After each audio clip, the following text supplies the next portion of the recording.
So the county prosecutor's office contends that voter fraud is not an issue at all and that voter intimidation is the issue. Do you see any validity in that argument?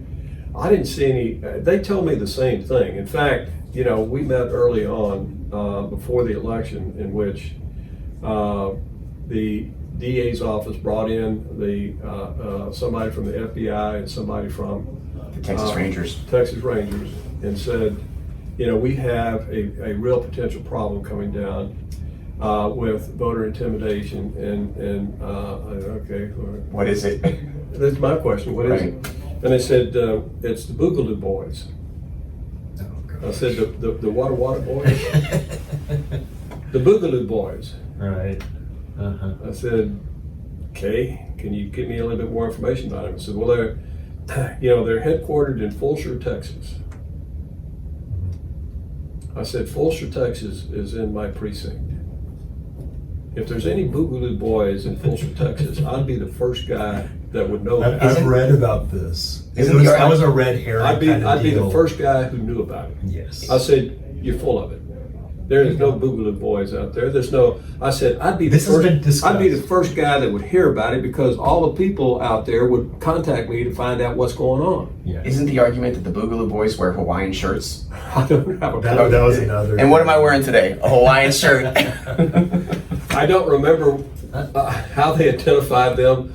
All I know is that we literally spent 2 hours talking about the Boogaloo boys and how they were going to disrupt the elections, and that's the reason that the DA's office needed to have somebody in every election. This is location. nonsense. And I said, I don't understand why. In both times, to see, is there anything nefariously going on here at all? I did it for two reasons. One, I want to make certain that we had adequate workers and adequate machines, so I don't have people waiting in line 3 hours to vote.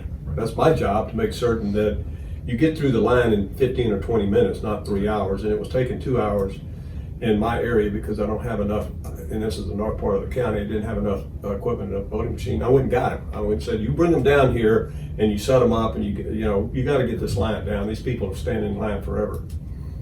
So that was the first thing I wanted to do, is make certain that our constituents had an opportunity to vote in a reasonable amount of time, didn't have to stand in line forever. Because they weren't standing in line anywhere else except in my precinct. So that was upsetting to me. And two, to see who's voting. Who's coming to vote. That gives me an indication of which way the election is going to go.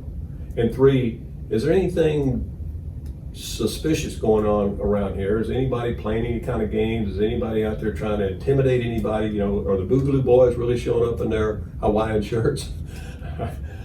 The answer was no.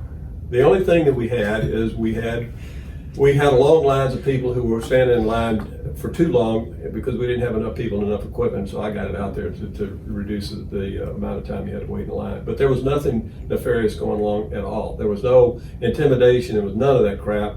That was all bogus. But the county prosecutor's office said they even went so far as to say that there is no such thing as voter fraud in Fort Bend County, but there's voter intimidation. There's no voter intimidation. And what they say is that if you insinuate or state that there's voter fraud, that is an act of voter intimidation. And they said this while they were announcing that they had a task force to police for voter intimidation. And it is clear that is a subtle threat to not talk about voter fraud. No one said that to me. They said it publicly. It's on the internet. Okay, they didn't say it to me. All I know is that when they brought it up, I said I call BS. I said if the Boogaloo boys are operating in Fulshear, Texas, Commissioner Andy Meyers is going to know about it.